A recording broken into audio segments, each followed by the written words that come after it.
চতে গৈয়ে গৈয়ে বহাগে পালেহি ফুলিলে ভেবেলি লতা কৈ থাকো মানে উৰকে নপৰে বহাগৰ বিহুৰে কথা হয় এয়া প্ৰত্যেকজন অসমীয়াৰে প্ৰাণৰ কথা হৃদয়ৰ কথা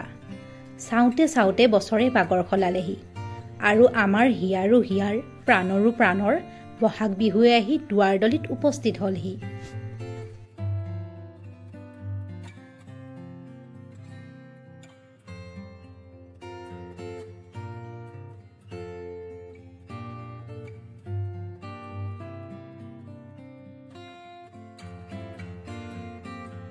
বহাগৰ আগমনত যেন অসমীয়াৰ মন প্ৰাণ পুলকিত হৈ পৰে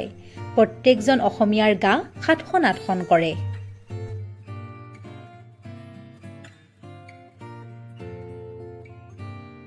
ফাগুনৰ পছুৱাই গছৰ শুকান পাতবোৰ সৰাই নতুনক আদৰণি জনায়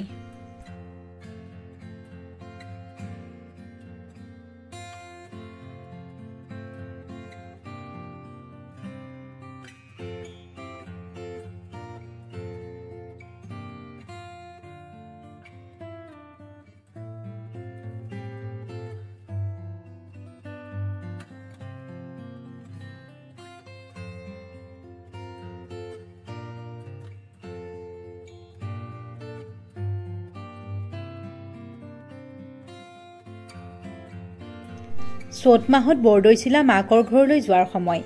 বা মাৰলীয়ে ঘৰ দুৱাৰ ভাঙি চিঙি উৰুৱাই নিয়াৰ সময়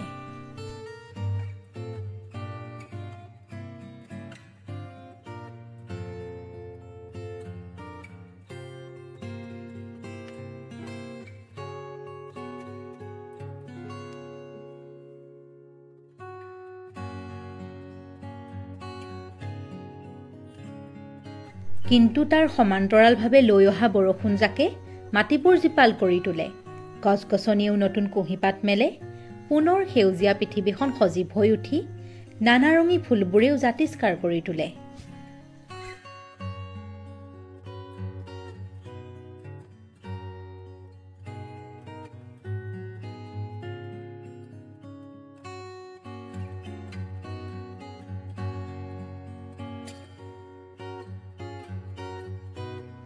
কুলি কেতেকীৰ কলকাকলিয়েও তাৰ সৌন্দৰ্য দুগুণে বৃদ্ধি কৰেহি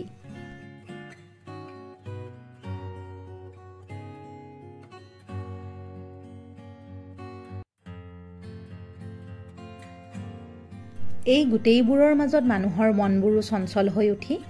মনলৈ আনন্দৰ জোৱাৰ আহে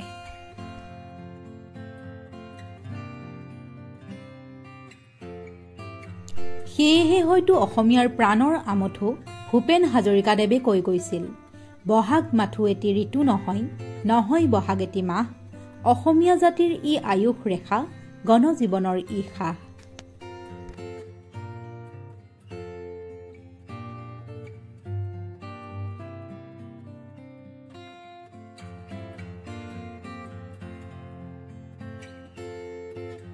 শেষত সকলোলৈ ৰঙালী বিহুৰ হিয়া ভৰা উলগ জনাইছো